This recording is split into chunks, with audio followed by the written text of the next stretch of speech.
Man of Steel's actually a pretty good movie. I haven't watched that for a while. I really enjoyed it. I watched it last night. Stand by. Uh-oh. Brent's got to take a poop. Oh no! Well, we're live. Right on. Hey, everybody. How's it going? You're just missing Brent. Brent just left to take a poop. He's doing a number 2 right now. It's live. It is, and that's what happens. Sometimes you gotta poop. See, Mike, I think it's because he drinks too much coffee. Makes him poop a lot. Oh, look, we're number 1. We are. See, he did it number 2. He's got both fingers up. Start this shit without me. What the hell are you doing? There he goes. He just dropped. You start the shit without us because you took shit. I gotta make sure we're online. Lon, are we online? Oh, we're online, poop man. I'm not sure. I'm not sold that we are because I don't see it anywhere. Oh, bummer. I got it on right beside me. I'm watching it go down as we speak. Really? Yep. Because you guys Right talk there, amongst man. yourselves. Talk Amongst yourselves. Oh, man. Mike, are you watching the Falcon Winter Soldier?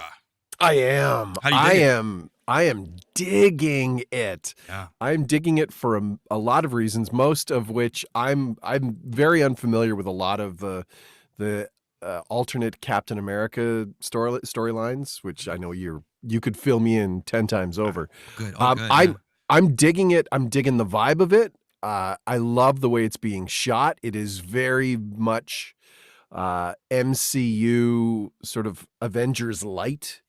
But it's got elements of like Lethal Weapon going on. It's that whole buddy cop sort of partners that can't get along, but I'm really liking it.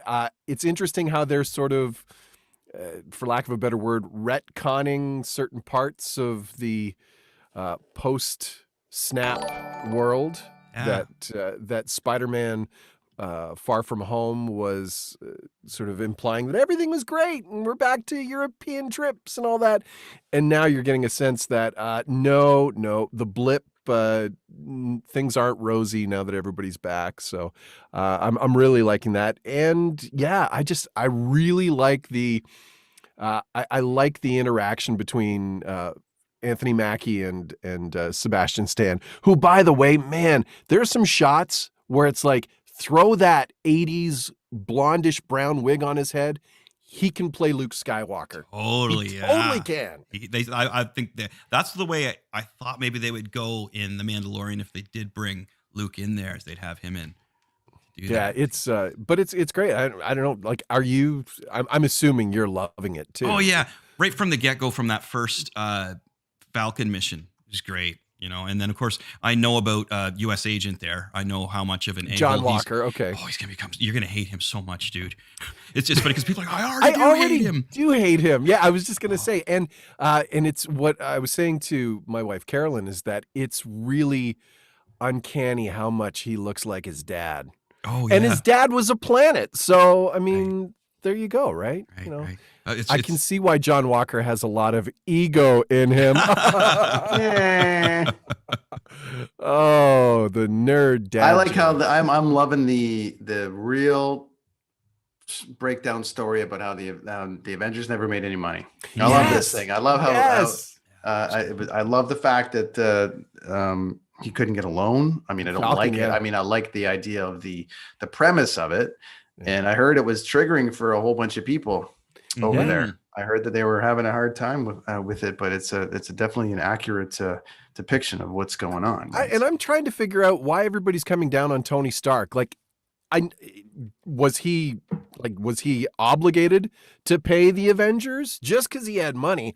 Why should Tony Stark be paying the Avengers? This should well, he gave him a place to live. He gave them food. He gave them entertainment. Yeah. So, but I don't think he owes anything else. I did like the reality kick to it, and that scene where he's in the bank and he's like, "Hey, you know who I am," and it still didn't work. So, it's a very different kind of universe that they're setting up here. Even compared to WandaVision, it seems gritty. It seems more. It seems almost like this is what they want it to be, but because you've built this whole phase 1 up to be like super happy, yay, snap, everything's great. And I think that Kevin Feige and company at the top just sort of realized maybe we should, I don't think things would be as great as everybody thinks with the blip and the finger snaps. So, and I loved the tease at the end, that whole Helmut Zemo sitting in the cell. And did you catch the cell number that he was in? No, I don't think I did. 2187. What cell number was 2187? That's got to be Princess Leia. Princess Leia, my wife's saying. Princess Leia. There we go. Yeah. Cool. That's right. So again, another little Easter egg Star Wars thing that it's a Star Wars Marvel high five. Yeah, it was kind of him like, I know that. Nice. So anyway, but it's really cool what they did with that, and they had to come out swinging, so it was like Iron Eagle and Top Gun right off the get go. Yeah, and it blast right through it. But it's only a 6-episode run, right? Is that all it is? I wasn't aware. Yeah, it's only 6, but I think that they had to probably be like, all right, guys, like we got to go here. We gotta go because everyone was almost out on Wanda. We gotta go to give them what they want, and I think that they hammered it. Good. And Black Widow is next, right? And you can either go to the theater and see it, or spend $30 and watch it at home. I gotta go. I will wear a mask. I will sit distanced from my family, like 3 cities over, to see it, because I really, a Marvel movie like that needs to be seen on a big screen. And I know I missed the whole talk you guys had on the Snyder Cut and Justice League. We haven't really dove into the Snyder Cut. No, we haven't at all. Oh, I thought you guys may have touched on it with because Brett hasn't seen it yet, so I haven't really dove into it. But I loved it. I don't have the crave. I really liked it. I don't have the crave. No, you got to text Taylor and say, "Hey, give me that number." I've sent her 7 texts. Yeah, right. It's okay. She only stayed at the house She only stayed at the house. We only fed her. No, I know. You just got to send me a $5 crave fucking subscription. Sure, she can. Just don't go on there the same time I'm on there, so I get kicked off. And I didn't see Justice League when it came out the first time, because sorry, Brent, not much of a DC guy after sort of the Dark Knight trilogy, and I haven't seen Wonder Woman 84. I haven't seen Wonder Woman. I haven't seen Aquaman. I just there was no real thrill, but I did watch the Justice League Snyder Cut because, like everybody else, it was in the news, and you wanted to see, could this have been made better originally? And I think it had some real potential. I love Barry Allen, man. That dude it's a great character, and I still think Ben Affleck is weak sauce as Batman. But I can't wrap my head around it either, dude. I thought it was a little bit better the way he sort of rejigged a few things here and there. So I'm not a big fan of the decision to go with the 4x3 letter bar, to keep it in his original vision or something. They said, right? Yeah, I don't know. I was like, okay, whatever. But hey, at least you got a 4-hour cut of Justice League the way it was supposed to be. One thing I want to mention, Mike, and I don't think this will throw Brent off too much, because at the very end they show all the future movies they're going to spin off. And they show a Jared Leto Joker. He is way too young to be the Joker. Yeah, he's got to be, but he's got to be Jason Todd. Is what my angle is, that because that can't be the Joker. He's too young. It's I really don't know what they were going for there. I mean, I get it, but at the same time, I think it was just kind of a, hey, let's throw this in as a woo, shocker type different thing. Timelines, because that would have been because there's a comic book based on that. It's a different DC timeline that Barry Allen creates, and then they have to, and things get screwed up, right? Superman becomes evil. What's this multiverse timeline? Yeah, right. Different?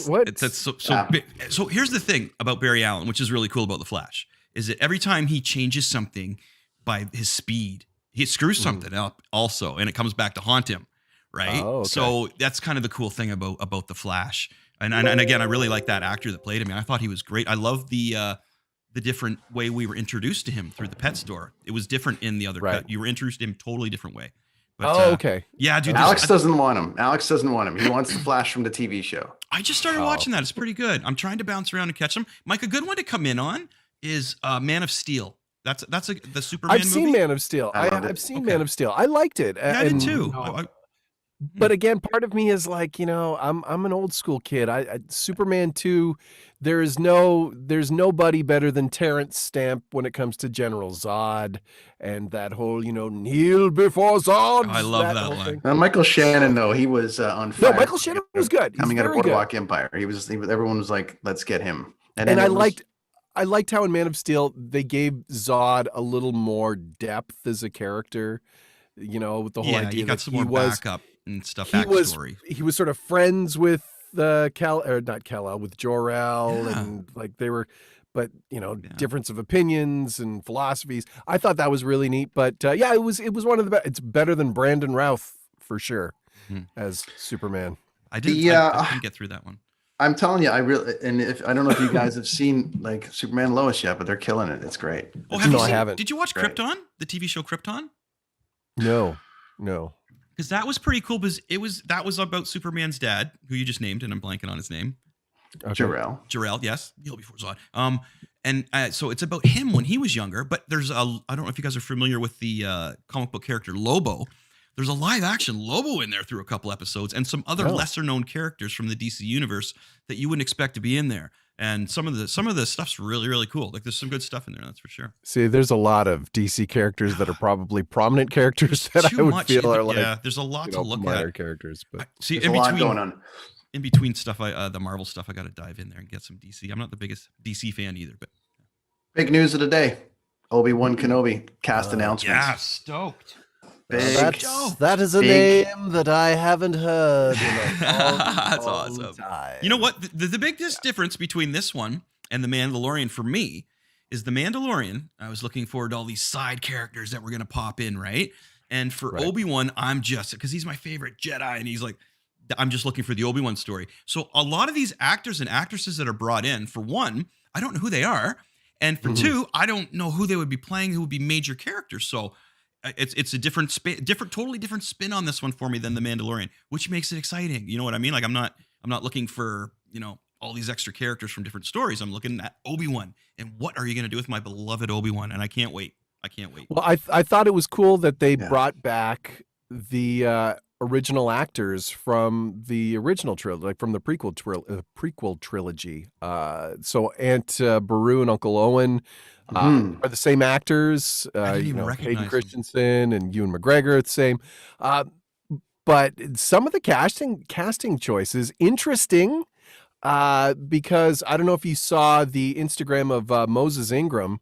She mentions playing with lightsabers. Now, my knowledge was that the Jedi were wiped out with the exception of Obi-Wan and Yoda. So is it possible that she is part of Darth Vader's Inquisitors? Wow, that would be cool. Which would be a very cool angle to sort of focus around this, that, they're out hunting Obi-Wan and looking for, I guess they don't really know that there are the twins that are in the galaxy. It looks great. I'm just super jazzed to see Ewan McGregor play Obi-Wan again. I loved him as Obi-Wan. Yeah. Hayden Christensen, it'll be interesting to see because he got a real bum rap for his acting. Sadly, yeah. In the prequel trilogies. My shitty acting is ruining the saga. That's funny. I thought it was more the lines. I thought it was more some of the lines he was saying the writing than his delivery. The writing was right. Was I don't know how you could blame him. But I will say, best lightsaber duel ever is at the end of. And Revenge of the Sith. That's it, buddy. Yeah, Revenge of the Sith. I was thinking of Revenge of the Jedi, which was the original name for Return. Yeah. Oh man, you got a poster, a shirt of that. Grab it. But I was not a big fan originally of the prequel trilogies. But my boy Owen got really, like, he loves Revenge of the Sith, and I've gone back and you know what? That last fight scene, for as cheesy as the dialogue is really, really good, and it's solid. But again, it's the dialogue and Hayden Christensen, and I hope that. Because we're not really sure if we're going to see him, outside of the mask at all, which seems kind of ridiculous that you're going to bring Hayden Christensen back to give him a James Earl Jones voice. Nah, I think you got to have him be walking like scarred up and like, there's a lot of things in the comic That's his books. Friday night wear. Yeah, style and disco wear. There's a storyline in the newer comics, and he does Obi-Wan does a flashback with Anakin, and they kind of redo the last battle again, and it's kind of a what if this would have happened, because Obi-Wan's struggling with whether he did the right thing or not. You know what I mean? Okay. So he does this flashback on that battle, and the battle is redone in a couple different ways. So they may do that. Maybe they'll do like a flashback where that's how they do it. I'm not sure. The only thing with flashbacks though is, again, Hayden Christensen, if you go by the 8x10 that they've got as his cast picture on the big press release, he still looks pretty young. Like he hasn't aged much, but farm life, right? I think it's going to be hard to go back and do any adventures of Obi-Wan and Anakin when he looks like he's, he could be Anakin's dad, basically. We're not getting digital. anything. They can digitally enhance. We're not getting anything new, right? Mandalorian until next year, obviously. No, and this won't come out till 2022 either. Right. So then I'm seeing this today. Oh, the Bad Batch. Oh, I didn't watch that yet. Yes. That's going to come on May the 4th. So it's sort of like on Star Wars Day, they're going to have that. And I'm sure there's going to be more announcements. But what do we think, how that's flowing? Because our sometimes, host here or guest, JJ, that comes on, doesn't want to see too many more of these origin stories. Like, he's over it. I agree that it gets to a point where, just give me something new. And I think the Bad Batch is going to be interesting because what is the Bad Batch, by the way? The Clone Force 99. They were super clone troopers or rejects. Who the black ones that get sent down. They were defected. They all had personal defects of different kinds that made it so that they couldn't go out with all the clone troopers. And when you saw them, you could see they were a little bit different, like deformities from their cloning. Is that going to be an animated series or live action? Oh yeah. Bad Batch is an animated. Yeah, they're actually in an episode of Clone Wars, right, of the cartoon. Yeah. And it's interesting because in the trailer, which you haven't seen yet, Chris, but it's actually very cool. Oh, go ahead. I'll see. You don't have to. Fennec Shand. So Fennec Shand appears. So there's a bit of a Mandalorian crossover. Nice. And apparently, Saw Gerrera from Rogue One, Forrest Whitaker's character, will make an appearance in this cartoon too. So it's interesting to see that Rogue One and Mandalorian really have. They seem to be showing that they were some pretty successful Disney properties in the Star Wars realm because they're sort of being tapped into again for this new Bad Batch as well. I haven't seen Clone Wars, and Bad Batch looks cool. Whether or not I don't know if the animated stuff is really going to tap my interest as much as the live action stuff. Which, by the way, some of the shows that are coming up, it's insane that they're doing all this. So, but Obi-Wan definitely looks, just on paper, it looks really good. They are playing the whole plots, everything very, very close to their chest. And they're I guess they're starting to film April 4th or something like that. So they're just starting off. And I'm sure, like most Disney properties, this thing will be locked down immensely. Who was it? Because Benedict Cumberbatch was doing press, sort of to dive off of this and just back into the whole Disney thing, was doing press for some movie. I don't know what it was, but he was on a Zoom call and his camera was aimed at the ceiling because Disney does not want people to see what he looks like while filming Doctor Strange 2. Right. Because apparently there's some whole new look that Doctor Strange is getting in this film. So you got to listen to our interview, our show from last week, Mike, because our guest gave us kind of this breakdown of the secrecy around DC and Marvel and kind of how it all went. It was amazing. Wow. The Star Wars one, though, right? Like, holy cow, that was because he knew about a lot of things that were going to happen.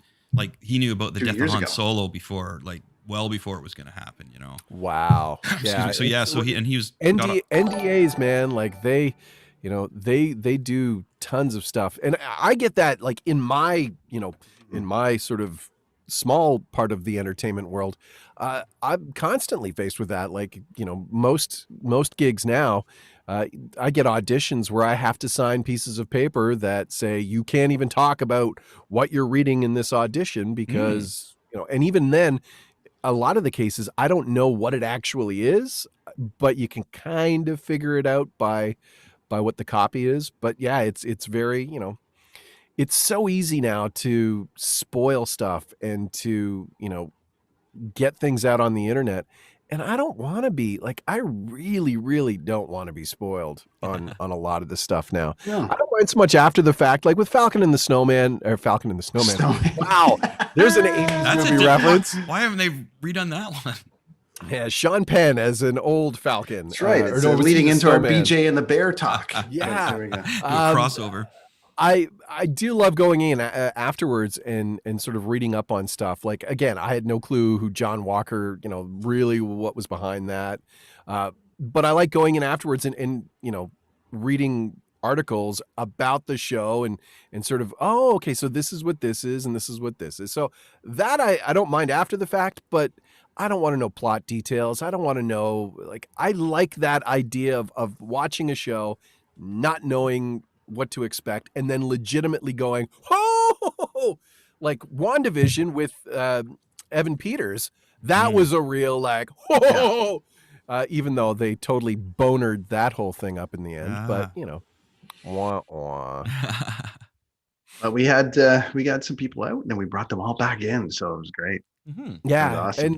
And man, Disney's really they've figured it out, and even just their whole timelines with when they're releasing stuff as we go along, even amidst COVID and the pandemic, they've really done a good job of keeping the pacing so that, like you were saying, Brent, WandaVision, we peaked. Let's not completely bung this up and have some dead time. But I'm gonna cross over for a minute because Daryl here from Indie Week. Daryl Hers, how you doing, buddy? Welcome. Hey, Daryl, what's up, buddy?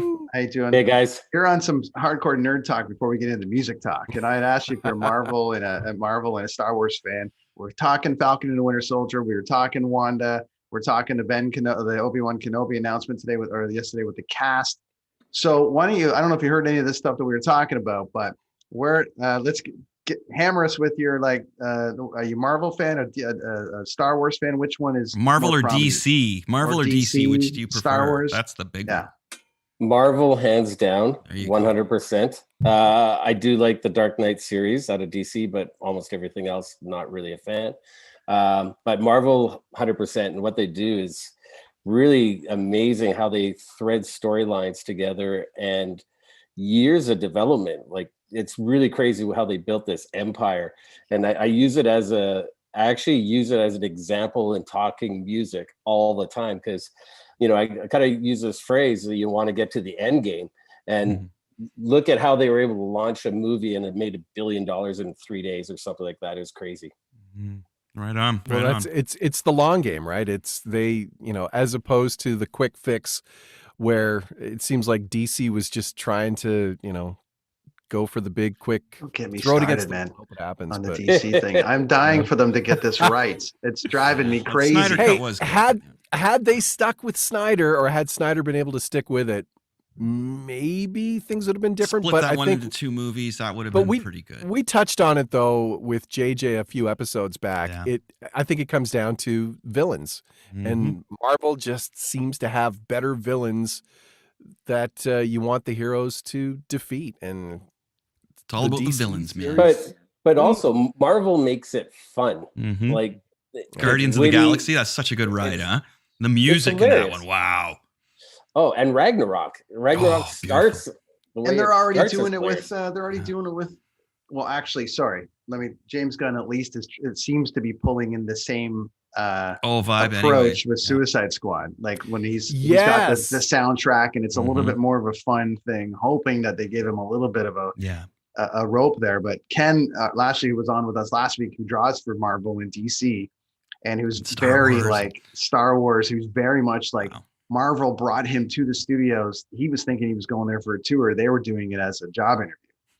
And he turned it down. So that's another hour. Well, they wanted to relocate. No. They're like, well, they said, we have a job for you, but you got to relocate. And he looked at his wife, and his wife looked at him, and he's like, when do I got to answer this? 'Cause he was there and having fun, right? Woo, Disneyland. So where is this job going to take place? In a galaxy far, far away. Yeah. Sorry, my wife's not into it. Got to pass. He was talking about the difference between Marvel and DC, and and it's funny. I'm sure we'll get into this on the music side of it, but how Marvel is like on a Friday going, we need something for Monday, and it's fun, and everyone's like, woo, yeah, dude, we got this, we need this, and DC was like, this is the way it's going to be. Here's our calendar. Here's what we got sketched out for the month. Yeah. All right. And at the end of the month, we're going to start there. Yeah. Marvel's just like, what's going on this weekend, dude? Because we could really use this cover. No, you got it. So I think that sounds more fun too. For sure. Yeah, it sounds more fun, right? And it's I'm sure there's record labels like that are like, you can't sign these bands. And then there's the guys who signed with Andrew WK, right? So like, you just take a flyer and then let's see what happens. So you never know. And then have you guys said you guys were talking about Falcon and Winter Soldier? Oh yeah. Yes. Yeah, amazing start to that series. I'm like, again, right off the bat, they brought in the comedic aspect and it's entertaining and action. Like I find these little series is like a movie production per series or per episode. And it's amazing. Like I'd be curious to know what the budget is and how long it took to make each episode, because I think they're doing a great job at now. They're threading the story to be the next story. And I think they're going to be introducing a lot of the new characters through these, these series in between the movies while we're waiting for the movies to get done. Definitely. Dropping a lot more of the S-bomb in this Falcon and Winter Soldier, I noticed. There's a little more swearing going on, which I was kind of that S-bomb. Yeah, that S-bomb. A little more swearing in this one, and I don't know if they're just trying to sort of aim for an older audience. Taking the word back, making it so it's okay, right? I guess, but I think it works. It works in the context of the show and what they're trying to get. Well, I think they're going to set up these TV shows, and the whole phase is going to set up the next phase of mutants, because they're going to bring in the X-Men and Fantastic Four and all that, right? So they got to set it up proper, and they got all these characters are already committed to. So I think we're seeing a lot of little Easter eggs that are adding up to mutants. I think when they head to Madripoor here in Falcon Winter Soldier, apparently, because that's where Wolverine hides out, right? In the comic books. Okay. And so we may run in him. There's a lot of seedy characters in Madripoor that are mutants. So it seems you hear what we're talking about here, Chris? You hear what you're talking about? You're talking about stuff that clearly someone has been sitting around planning. Yeah. Whereas the rest of us are trying to, the DC fans are deciding whether they're going to put Tom Cruise in as Batman. Oh, next. No, yeah. So we're going to figure. Okay, can I say one thing? One thing I do not need is another Batman origin story. Please, I do not need to know. However, they are talking about this new Batman focusing more on him being the best detective versus like it's really going to focus on his ability of being the best detective in the world. And I think I'm down with that. Yeah, but we don't need to start at the start. We can just skip to he's Batman. We get it. Show a 1-2 minute sort of montage at the start, and let's get on with it. Yeah, that one looks great. I think they're going to get it right there. Let's hope so. With what's his face? With Edward from Twilight? What's his name? Robert Pattinson. Robert Pattinson. But then they've got Colin Farrell in there, I think, as the Penguin. They've got some interesting people in there. Oh, they got Lenny Kravitz's kid in there as a Catwoman. Cool. Yeah, okay. Something to look forward to. We'll see what happens with the old Batman, if they can keep him afloat or if he flies into the lake. If I can go back to Marvel for a second, of course I'm a huge Marvel fan. Yeah. It's kind of like, they built Tony Stark, and like, could you imagine anyone else but Robert Downey Jr. being Tony Stark and Iron Man? Right. And the same with Captain America. And like, they actually built it where it's like, they kind of need new heroes now because nobody wants to see those characters played by anyone else because they did such a good job. It's time for Deadpool to emerge and take his throne. And you know what I mean? The humor of it and everything, and just embrace Deadpool, man. He scatters across the Marvel universe and the comics. So it's great to see what damage he's going to do in his new movie with the right people behind it. You know what I mean? Helping helping Ryan Reynolds because he's awesome himself. He is Deadpool, right? So he gets the right people behind him, man, and we're gonna have an awesome ride with that movie. I'm very excited. And that's a prime example. Who else could be Deadpool now? No one.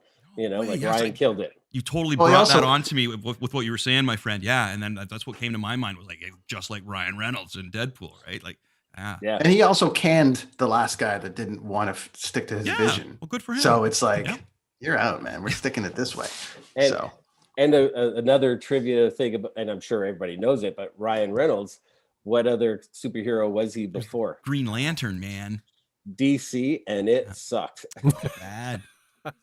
Coincidentally, our guest last week, Ken, one of his great buddies was the animator on that. Or he did the post. Remember the post, not animation, the post effects on it. Oh, okay. So much, man. I can't. They had filmed it already. They had filmed it already, and then we're like, "Can you help us?" And so we had to go in post and try to rescue it. And so that's where Ken was saying, let's focus on the fact that they hired my buddy to rescue it. No matter, like, if the film is bad, that's one thing. Like, if the film is terrible, but they hired my buddy to try to rescue it. So it might have been really bad, but it was really, really, really, really bad.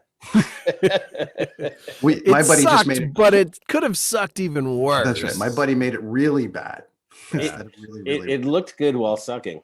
It used to suck and blow. Now it just sucks.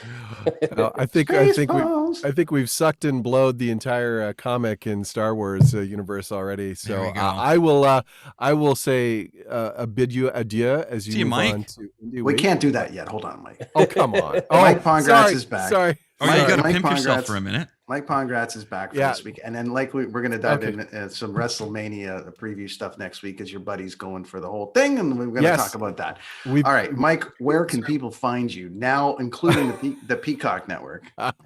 No, this is, and Adam and I, we were actually texting back and forth tonight, aside from hockey and the Leafs and such. But I have a subscription to Peacock, which somehow I have, because it's anyway. I went and I looked on the network. The Edge and Christian show did not make the transition to Peacock. Oh, wonder why. It's possible it may come in August, because I know that a lot of the content isn't going to be added to Peacock because they're going through 17,000 hours of footage to make sure that it's up to Peacock or NBC Universal standards, which they've already started to hack and slash some things. WrestleMania 6, Roddy Piper and Bad News Brown was cut out for racially insensitive undertones. I remember all that. Which I was there, by the way. Yeah, and so I'm going through this, and I'm noticing it's not there. So I texted Adam, like, dude, fucking Jay. He had to go to AEW because now it's not on the network. And he was actually surprised that it wasn't, but as he Mike was about to get some big checks. No, absolutely not. But it would have been nice to get some extra street cred to be able to say, yeah, you can check it out on Peacock. But it's possible it may go back in August. But if not, you know what? It was a good run, and I've got copies of it. And who knows? Maybe if Jay ever goes back to the WWE. Probably never. It'll make a resurgence at some point. But he's got a new documentary he's filming right now, apparently, because there's not enough Copeland material on the network. And he's got the Mick Foley Edge from WrestleMania 25, I think it was, the No Holds Barred match. They did a whole documentary on that match that's coming out very soon, and Adam saw the rough cut of it today, and he said it looks amazing. And they kept a lot of the blood and gore in it, which I'm not surprised, because you know what's on NBC Peacock? What movie? Hostel. Oh, geez. If Hostel can be on there, you got to tell me that they can't put a little bit of wrestling color from the wrestling on there, right? That's what they call it. They get blood, some color. So tell us where you are, Mike, because Daryl's probably like, I know this voice. Where do I know this voice from? I gotta say, I gotta see what's his name, Elamine. He does a podcast on CBC He actually tweeted out last week that he missed being at the movies, and he put the 4 boxes of Tommy Texter, Sally Soundtrack, Susie Seatkicker, and Harvey Hogger. So, and I thought that was pretty cool because somebody's like, "Hey, Mike, somebody is missing these guys." So I went and I did a quick sort of video tweet to Elamine, and I'm like, "Hey, dude," because his text was like, I feel like shit. I want to go back to seeing these guys." So I'm like, I don't want you to feel like poop. So I actually did a live action version in here of the Susie Seatkicker Tommy spot. Texter, yeah. And it again, it was cool to see things sort of blow up and yeah, it so only did 80,000 views or something. Right? Yeah, I wish. I think I gained like 7 new followers on Twitter, but whatever. No, it's same old. Just turn on TV. You'll probably hear me at some point. So nice. It's always good to hear you, Mike. Hey, it's always nice to be heard, and it's nice to be heard here. So I'm looking forward to our WrestleMania pre-show next week, and I'll see if I can dig any information out. But you guys don't want to know any of the ins and outs of that stuff. Yeah, be surprised. I'm good to hang and just be a nerd about it. So I'll have some awesome wrestling questions for you as well. Oh, I would expect nothing less. Right on. I would expect nothing less. Right on. Guys, enjoy the rest of the evening. I will talk to y'all next week, and peace out. Thanks, man. That's Mike Pongratz, everybody. Our sometimes co-host comes in. You've heard him in your ears for years, and now he's on this show every now and again, and we talk about a lot of things. And this is Daryl Hers, buddy. Hey, Indie Week. How are you, man? Good. Busy as always, and looking forward to summer months on its way here, and hopefully spending some time outside because this lockdown stuff is, it's time to get outside and see some good weather. Yeah. Daryl comes to us from Indie Week in Toronto, well, in abroad and online. And Daryl, you were on my Brent on Tour podcast on the Quarantine Cast a few months back when you guys were online promoting the initial festival, and now you've got Indie 101 Fest coming up, correct, in April? Yeah, Indie 101. It's an online music conference. Just to give a quick snapshot is normally we do Indie Week in November, which is music festival with 240 bands and 24 venues all across Toronto, and a conference during the day. And of course, no venues right now and no live shows. So we're doing conferences online. We did Screen by Screen, which is music and tech, in February, and now we're doing Indie 101 in April. Really excited about it. It's talking about all the things an artist can do, from songwriting, creation to production, promotion, publishing, distribution, making money, all that good stuff. We have a friend of ours that runs the Kingston Film Festival, and they had to go online this year. So struggles, obviously. What was we didn't really catch up after Indie Week. No, I did some work for him. Oh no, sorry, I thought you were talking about the film festival again. Sorry. Yeah, I'm just saying, we didn't catch up after the initial Indie Week because a lot of it was online, obviously. Oh, the film festival one. No, the Indie Week. I'm saying Daryl's Indie Week. Both were online. Sorry. Both of them were online. Yeah. So we didn't revisit that side of it. And Chris had done some work for the Kingston Film Festival and had to do a whole online thing. So how was the online indie pivot this year? It turned out amazing. We canceled last year originally. When COVID started, I just was like, screw it. I'd rather have a year off, as opposed to change a date, to cancel a date, to then that's like doing the work 3 times. And, sure, I kind of like doing it once. So I just canceled. And then we decided to go online because we saw that it could. And we put it together in about 3 months, and the feedback was huge. We had people tune in from all over the world. I can't remember the number of countries that attended, but it was crazy. And so based on that feedback in December, I actually sort of thought, if we wait a whole year to do this again, we're going to lose momentum. So we're basically doing, now we're crazy, we're doing a conference every quarter. So in December, I was like, okay, let's do more. And so we have already, like I said, we've already run a full conference in February, which was just an idea in December. And that was great. And then so Indie 101 is in April, and we've actually had the best initial response for Indie 101 than we have for the previous 2. But we sold out our super early bird tickets, which was like a great surprise. When you can sell tickets and you're doing stuff online, that's cool. Nice. But the funny part is because it was just like, okay, let's do this. We just announced dates. That's it. No schedule, no speakers announced, and we sold out of our super early bird. And that says a lot about people's confidence in what we're doing. Wow. And we've announced some speakers, and we're announcing as we go. Kind of doing it the Marvel way. Nice, buddy. Yeah, nice. Right? Announce the date like it's coming later. Who's the director? Don't know. We'll tell you later. So we're kind of building it like that we've actually, like I said, I use that as our marketing tool. That's awesome. Announce the date and build it. And it's working for us. It's absolutely working for us. And we're having fun with it too. Good for you, man. That's good to hear. I love hearing the positive side of because Brent and I are both Brent more so from the music industry. I branched off to a little more artistic since the past few years, drawing comic book stuff. But surrounded by music, and it's good to hear a successful music story over the COVID time, because we had some people on there like, man, this sucks. Like, I don't know what I'm gonna do. Right? Like, we've had a few musicians on there. We ask them what they're gonna do, and they're like, I don't know. Well, that's one of the biggest motivators for us to do this. July, so we're almost on, like, we're going to be hitting a year of, like, we also do a weekly session every Tuesday live on Zoom, and it's free, and we have different people come in to talk about different topics related to the music industry, but also mental health and wellness.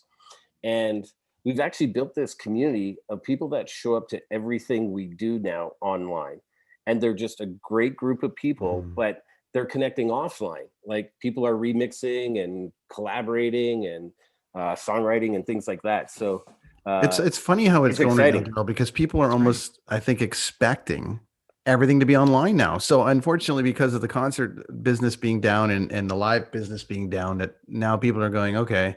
And at first, all these bands were doing online concerts, and some people were comfortable with that, and other people were like, eh. And when it was done right, it's really, really good. When it's not, it was like, just okay. And I know a lot of bands were reluctant to that. So now that this is happening, it actually gives everybody a chance to jump into the mix, and kind of everyone can be involved. And same with the film festival. Like, everyone can be involved. If you didn't think you wanted to ever go to a film festival, but now you can go online and just be a part of it. Whereas, like, you never would have thought about doing that before. So there is a bit of positiveness, and I think you're going to pull a lot of those online people with you throughout, to the point where you might even have to change up the way the whole thing's going, because people are expecting so much online right now. It's great. It is. And that part of that real positive feedback that we received from Indie Week was about 3 different categories. One, people saying, I've never been able to go to Indie Week because of work. And people were posting photos on their socials, like, where they had like 2 computers set up.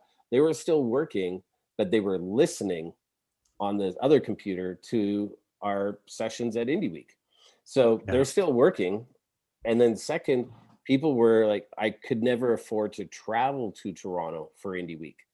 So people in Winnipeg and Calgary and Vancouver were tuning in, and they couldn't attend Indie Week before. And then the third one, and this is really important, people with accessibility issues that weren't able to actually physically attend for whatever reason, were now able to participate fully and comment and communicate. So that was huge for us. That was a real big statement. I don't think that's been shone on enough either, because I feel bad that I wasn't even aware of that. I wasn't even thinking of the people that can't get out regardless of being shut down. You know what I mean? Because I'm aware when I go to concerts how uncomfortable it is for some people, and you feel bad for them, right? You know what I mean? But wow, that's a really good point, man. I like that. I never even thought of that. Yeah. And Chris teaches guitar lessons for a living, full time. Like, Chris is jammed up doing it online. Plus, you've got, you see it.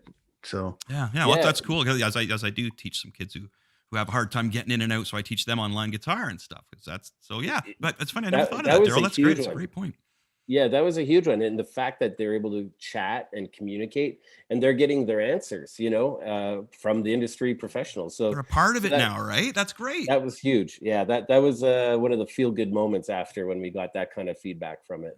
So we're looking to keep spreading that message even further, because I think that there's actually so much opportunity through this to do a lot of good in the community. And that's been a big part of our message as well. I know there's a lot of negativity. I've seen some online fighting, like this is a hoax, this isn't, all that kind of stuff. But we're just trying to be a positive message for the music community while we get through this. Awesome. I can get behind that. We instead of taking questions from the audience, for instance, we're actually we have a kid that's been with us for a long time. A guy named James that actually, Chris and I, of course, played in a band together for years. And then I moved out here and, got into management, did all this other stuff kind of out of it. And Chris continued on. And James actually joined our old band and has been trucking along, doing all the right things, I think, that he's been trying to do, making their own videos, doing everything. But we were like, you know what? Why don't we bring him in for a minute and we can do a live question for a minute, because I'm sure he's got a few of them. And I think he's going to have more questions from the artist perspective, who's actually doing it right now, trying to break and trying to do everything. So I'm going to bring in a kid named James Shaw. Not really a kid anymore. He was a kid when I left. I still think of him as a kid as well, James. Because see, if I don't think of James as a kid, then I feel old. We can't have that. Can't have that. Yeah, right? It's a challenge that never ends. And I mean, all the stuff going aside, the COVID and the lack of the concert industry and all the rest of it, the journey is the same. You still have to try to break through. You still have to try to there he is. You still try to break through, and you still have to try to get people to pay attention to your product and all the rest of it. So James has been doing it. There he is, Daryl. Does he look like a kid? Because we're calling you a kid, James. There's a kid. There's a kid. Hey, I guess James, not many welcome. kids have beards. Absolutely. How are you, buddy? Can you hear us, James? This is the tech problem of that. He's got the mute button on. No, he's not muted. You can hear us, James? Yes? Oh, you can? Oh. No, we can't hear him. Us, but we can't hear him, so you don't have your microphone. Hear you. Buddy. He hasn't assigned it. This is the new Zoom thing. The pivot and the unmute and the whole thing. Oh, yeah. Yeah. Last year's catchphrase was "You're on mute." That's right. Still is. This year's catchphrase: "You're still on mute." Are you there, James? Nope. We don't got him. We don't got him. So, anyways, he could type it in the chat. But you type your questions in the chat. Can I see the chat? Is there any online performances that are all conference based? What's going on with Indie 101? For the most part, we're all conference right now. There's a lot of stuff going on with online performances, and there's a lot of gray, and a lot of people don't really think about this, and they're just doing them. But when it comes to rights and royalties, it's being figured out, and it's not really clear. And there's about 8 different scenarios that you have to worry about as a presenter. And so if you have a live performance and it's being beamed out, that's considered a performance. And it's just like you have an artist performing on stage, therefore there's SOCAN royalties to be collected. Then the other factor is, if you are recording it, well, then now that's a recording royalty. And then if you are storing it, that's a different type of royalty. And then if you post it somewhere, that's a distribution royalty. And then it turns into who's the audience. And then if it gets international, then now you're dealing with the international PROs. And the real factor is, and I know this because for Indie Week and Screen by Screen, we had lawyers do a session, an information session talking about this exact stuff. And the other part is for a song to be performed through this live streaming online, that kind of stuff, you need written consent from every songwriter for every song. Wow. To be protected. Right. So we just don't have that, Marvel legal team to take care of this for us. So we're kind of treading carefully with just conference stuff right now. We do have some private showcasing that we haven't even announced or anything, but there's some private showcasing of select artists where it's not a public showcase, so we don't have to worry about those types of royalties. And we're really trying to do is connect certain artists to industry that could turn into booked performances online or in person in the next 12 months. So, and we're inviting about 50 or 60 international reps to participate in that. So it's all pre-recorded material, but we're connecting the artist representatives with the international reps after viewing the videos. So James, how you doing there? Very cool. Good. Oh, there we Hey, go. we got him. There we go. Yay. He has a voice. James, meet Daryl from Indie Week. Nice to meet you. Hi, James. And, James is an old friend of ours, a musician that's struggling. No, musician, yes. Trying to break through. And we thought no better time than right now. Indie Week's on the way. Indie 101 Week is on the way, April 20th and 24th. And Daryl is here to talk about it. But I thought, James, you probably have a couple of questions about trying to break through and getting some advice from Daryl. So anything that you want to bring, my friend, go ahead. How many hours does it take to get comfortable at playing to a camera? I could ask Chris this question too, actually. Well, I don't perform in front of the camera. I just talk. And man, you know me, James. I can just talk and talk and talk. That's yeah. Hours, I don't know performing, but the one thing I would say is do it consistently. And like, for instance, I just know through our own doing Indie Weekly every Tuesday, I got to tell you, the first couple times, it's like, is anyone going to be here? I don't know. What's it going to be like? I don't know. And so it's a huge question mark. And the more you do it, the more confident you get, just like performing. We just did a break over the Christmas holidays of like 2 months. And I remember our first one back is like, oh, how do we do this again? So by taking that break, we actually were kind of rusty when we came back. And so consistency is the key. Same time, same day, same length, same type of format. And it's really kind of like when I've worked with developing artists, it's kind of like, you know, how do you get good at a show? Play the same set every time, wear the same clothes, build your brand, you know, and it gets easier when you do that. Familiarity makes it easier for the personality to come out. I hear you. Good advice. Nice. Right on. What are you working on right now, James? You're constantly writing music, but what's the band stuff situation for you right now? I put out my first solo EP last summer. And what's the name of that? Tell us a little bit about that, buddy. It's going by my name, James Shaw, and then the album's called Go Rude Boy Go. It's very influenced by ska, traditional like ska, rocksteady reggae, kind of like that late '60s period. Cool. Yeah. Well, I've always played like punk rock and ska punk and stuff, and I just kept kind of leaning towards what I liked most. So this is a little more ska focused than your past bands. Yeah, definitely. Yeah. And I wrote all the songs on acoustic and then just kind of like did them at the tempo that I felt most comfortable, because a lot of time when you're in a band, the songs speed up. Like they speed right up, right? Yeah. So who else played on your album? You had players on there as well, right? Yeah. My girlfriend, Jen Fiorentino. And how's Jen doing? She's doing great. She's doing great. I don't know if you checked out her YouTube page at all, but she has some YouTube fame. She broke the 2 million mark on one of her videos. Wow, good for her. Yeah. So in the winter, she killed it. She did because she's kind of got a following for her punk rock covers, and she did 5 of them over the winter, and kind of got back in the game. And nice. I'm very, very proud of her. So she plays on your album? Yeah, she does. She does lead guitar or kind of just Eddie Van Halen solos. No, not quite. Not quite. More, okay. More just filling it out and stuff. Totally cool. Yeah, and then she does harmonies, and we both do percussion together. Wow, so she was in there helping you out a lot. She's that's cool. Well, it was lockdown. Yeah, I was gonna say you guys were stuck together anyway. So it was either kill each other or we make an album. Right? It was something like that.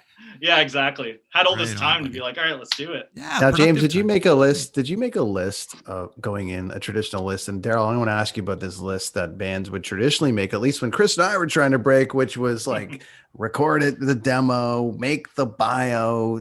It was EPKs. Yeah, that's the EPK. Send them to as many people as you can.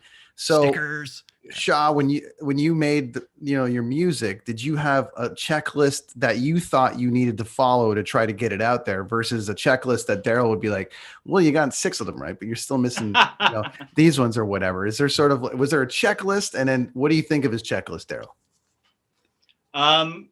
For me, it was just kind of do it because I have to, because it's in me and I need to do it.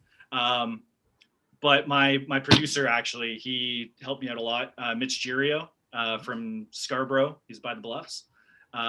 He has a slow cooker little studio in his basement, and he gave me the lists with all the stuff, all the people to send it to, all the things to do. I'm not gonna lie, I didn't do them all, but I tried. I tried, and it does help for sure. Absolutely. I promise that I did more stuff, like pushing it on Facebook and different social medias, like, and spreading it out over time, which I wouldn't have done. I would have just been like, here it is. And then you can't even play shows. So how are you building that? Right. So yeah, I think it helped for sure. Daryl, is there anything he's not thinking about that you've learned? No, but that you've learned. I'm just saying it just in the last year with the lockdown, that you're like, wow, some of these bands are doing this. I didn't even think about it. Even we didn't think about it. And look what it's happening. Is there something that you think James might not be thinking about right now? I think it's common with most artists is they'll create it and then put it out and then promote it. When it's the Avengers way is say it's coming out in a year or whenever, and promote and reveal. And so before a song comes out, I really tell an artist, you got to think like 6 to 12 months in advance. And often it's like, hey, like so I also do the CD Baby rep for Canada. I do all the marketing for them. And I'll get like a text on Thursday. Hey, I'm in the studio. I should have it mastered tomorrow. Could it be out on Tuesday? And I'm like, who even knows it's coming? No one. Good point. So people tend to put it out and then they think about advertising and marketing. And I mentioned I use Endgame and Avengers as the example. I actually have done a case study of it. They announced 4.5 years, the exact date it's going to come out. And it's like no director, no script, nothing. But as it gets revealed, it'd be like, here's the sketch of what this costume is going to look like. Oh, what kind of Iron Man suit is it going to be? What kind of Spider-Man suit is it going to be? And here's the poster. Like, remember, even like they didn't even release the name, and remember, like, oh, what's it called? And they would put out a trailer and people like, I think it's called Endgame, right? So they build hype. So what you want is, so when you put a release out, people are actually aware and waiting for it, not the other way around. And you're building hype. And then often people are like, oh, I got to get on a playlist. Well, if it's like, hi, I'm an artist, here's a song, could I get on a playlist? And go, I don't even know who you are. I don't even know if there's any buzz. I've got 1,000 other tracks and 100 artists have buzz. So I'm going to pick them. So it's really marketing. And often also pre-COVID, artists would I would go, what's your budget for the CD or recording that you did? You should take 60% of that and put it into advertising. Right. And people go, oh, well, I need to record. I'm like, you just need one really good song, not 10. So do 6 songs, do 4 songs, and take that money and put it into advertising and marketing. And you got to get the wheels turning so that people know about you. Otherwise, it's such a hard battle. And I got to say, organic growth, unless you're doing the machine, and I could talk a bit about that because I actually use that in building Indie Week online and all of what we're doing. Organic growth is pretty much dead, right? And people go, oh, I posted it. Cool. Your 5 friends saw it. Amazing, right? And you got to work on growth, because growth is, and I use this for how we're building our business online. I've had to for the last 12 months, is who is the new people hearing about you and who's the new people attending what you're doing, not your friends, family, and fans. Fans are great, but you need more fans. So I really highly say you need to reach out to the people who have no idea who you are, and that's growth, right? And so just to give you an example, we launched Indie Week, did it, and then we're like, man, we got to do more. So in December, came up with an idea called Screen by Screen. We're going to do a music and tech conference. We had to create the brand, create the website, announce the date, concept. Nobody knows it existed at all, especially like in February. And I'm like, oh, amazing, Daryl. We're in December. We're going to go through Christmas, New Year's. We'll be in January, and then it'll be a month to promote this thing. So just to give you an idea, I literally went through my LinkedIn and I personally talked to 600 people. Holy cow. That's dedication, man. That's putting the work in. That's for sure. Holy smokes. Right. 600 people that did not know Screen by Screen existed. 200 of them showed up. Right. And I've done the numbers, and it works in live shows. It's about 30% of who you talk to or who say they'll show up, 30% will show up. So it's kind of like, if you want 1,000 people, you got to talk to 3,000 people. If you want 500, you got to talk to 1,500. Wow. And it's old school mentality. And I remember postering twice a week on Queen Street, Yonge Street, Spadina. And I remember flyering all the time. So it's the digital flyering. Just talk to people. But what you don't want to do, and I get this from people all the time, and I swear I just hit delete. I don't even give them a time of day. Hi, I'm an artist. Here's my song. Here's my video. Here's my bio. Here's the I did no time, delete, right? I don't even know who you are. It's more like, hey, saw you're working on some really cool stuff. Want to talk about it? And it's a conversation now. It's called water cooling. That's the key. Yeah, it's called water cooling. Yeah, they talk about that for building Twitter followers and everything. I mean, Gary Vee is the prime example of that, where he had to launch an online wine company. And how did he do it? Talk to people. 500 tweets a day. Wow. Invading people's conversations and saying, like, I love that, the Chardonnay, or I love this, whatever. And they would go on and on and on and on and on. And he would, what they call water cooler. And that was water cooling just to build a Twitter base. Right. I got to say, you got to double down on it for anything. And Chris, you're doing that now with, you got the comic book out. And I have been. That's funny. Sorry. We started pumping it, planting the seeds, as I like to say, 6 months in advance. But again, I'm like you, Marvel, like I've been reading Marvel comics since I was like 6 years old. So I'm the kind of the go-to guy to, well, what happened in the comics? And I'm like, this happened. So it could be this, or this, you know what I mean?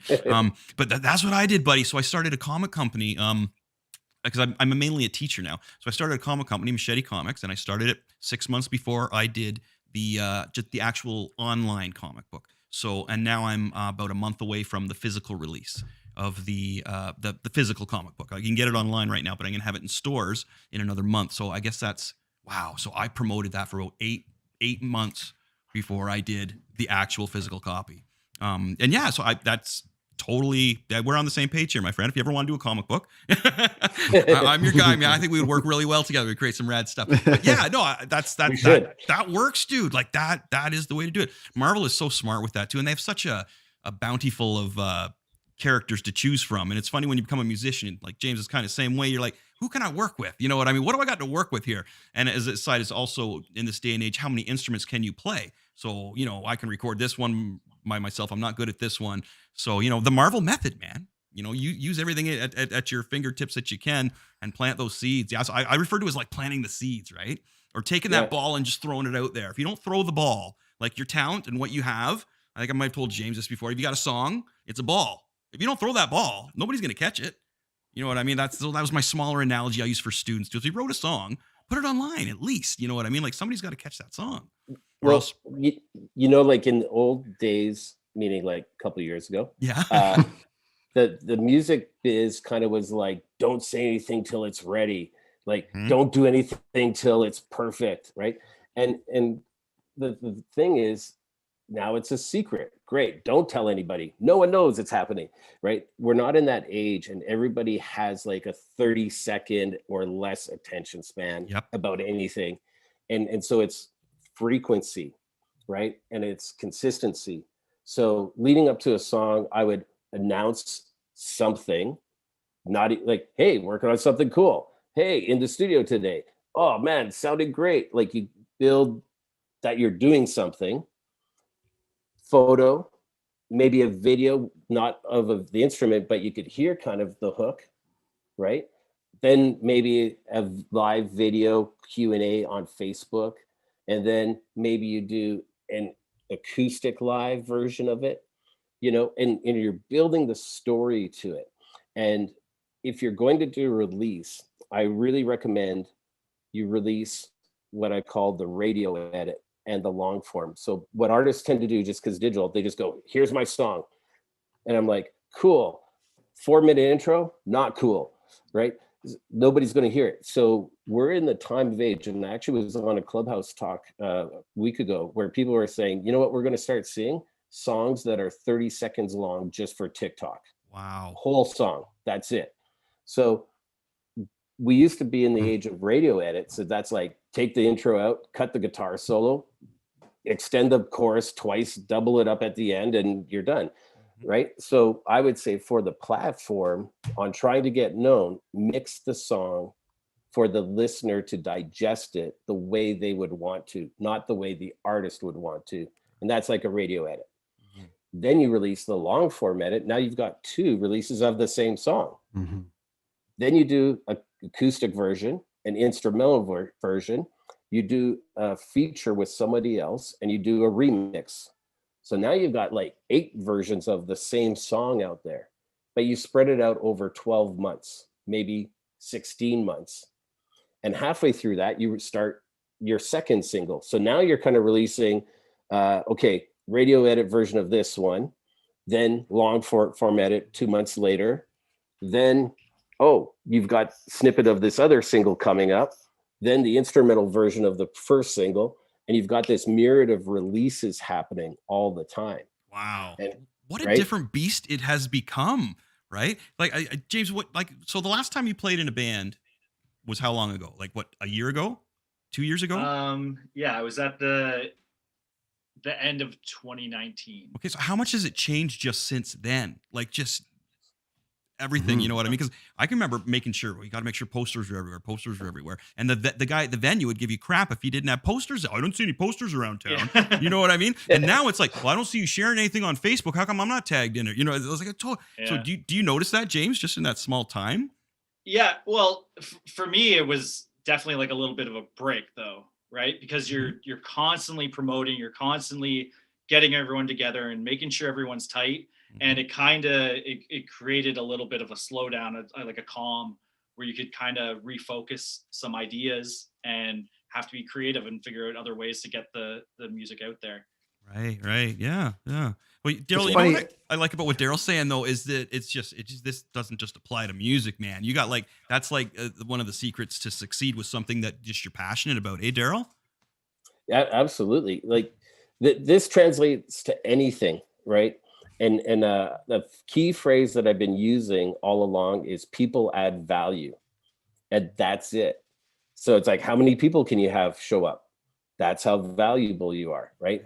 And it's a tough one because, you know, there's the talks about artists get paid and this and that, but the hard part is our business is built on a percentage structure. We're all percentages, pieces of pie and all that kind of stuff, right? How does the manager get paid? Well, 15, 20% of what the artist gets. Well, what is the artist making, right? How does the promoter get paid? Well, a percentage of ticket sales. How does the agent? Well, percentage of ticket sales. And unfortunately, often it's the artist percentage that gets kind of last, what's left over.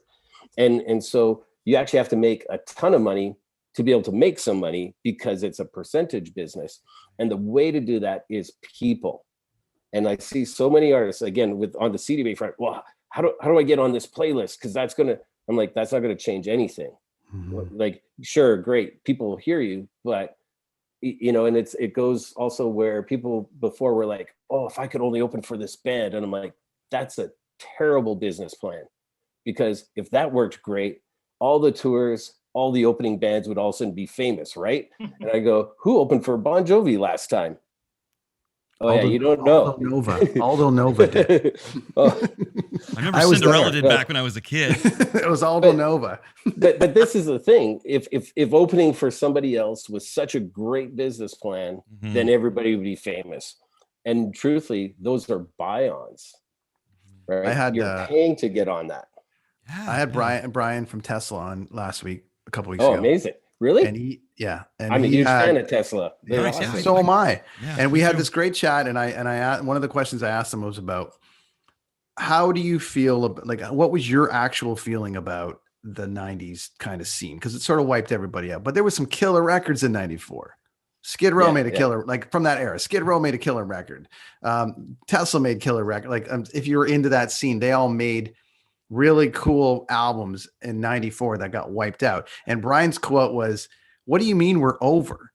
6 months ago, we sold 700,000 records." And they were like, "It's over. Cobain just hit the right chord and killed you all. Sorry, man. It's over." And he's like, "What do you mean?" And we circled back to, like, I mean, they were like the bad company. There was like a rank there, and there was a rank there when it comes to, like, and it still exists now. You think of your different tiers of bands that sell tickets, soft tickets, whatever. There was a rank of like the Poisons and the whatever that were doing stadiums and arenas, but then there was all these other guys. Like Cinderella was close, but Tesla was like the bad company. So they can go out and do 1,000 people. They can do 2,000 people every night. That's a career. And I always, back to your point about being the opening band, they have been the opening band for the last 15 years for like Def Leppard and like all. They just go out because everyone's like, hey, you know what? They're going to go out and they're going to play the hits for 50 minutes, 45 minutes. And that's all anyone in the arena wants to hear because their attention span is short. But guys like me are like, well, no, I want the deep cuts. And they're like, well, then you got to go see them live to get the deep cuts. And they've been able to carve out 1,000 people, 2,000 people per night. That's a career to me. Yeah. Take stadiums, arenas, all that shit out of the equation. Being able to announce you're going out, do 50 dates, and you got 2,000 people everywhere. That's a career. And it comes back to the attention span. It comes back to the hard work. They're doing it. If Tesla is doing it, like putting out 15 pieces of content on one single, if Tesla get it, every single person has to do it. Yeah, they have to do it. And that applies to podcasts. It applies to comic books. I mean, I spend a lot of time putting this out. Chris spends a lot of time putting this out. Between him and I, we do, I don't know, 25 pieces of content a week trying to get this out to hone in on our listener base. So speaking, water coolering, getting people, hey, did you hear it last week? Hey, did you check this out? I mean, you want to tell kids to get into the music industry, tell them to learn that first. It's talking. Play an instrument. It's talking. And I've talked to, like, I do these talks for schools and stuff, young people, and they're like, what do you mean? I'm like, talk to someone. Well, what do you mean? Just talk. And they're like, how? Start with hi. Yeah. How are you? What are you doing? Like actually talk and stop promoting, right? If you're promoting, right? And there's a really great quote that I saw in a social media webinar a week ago.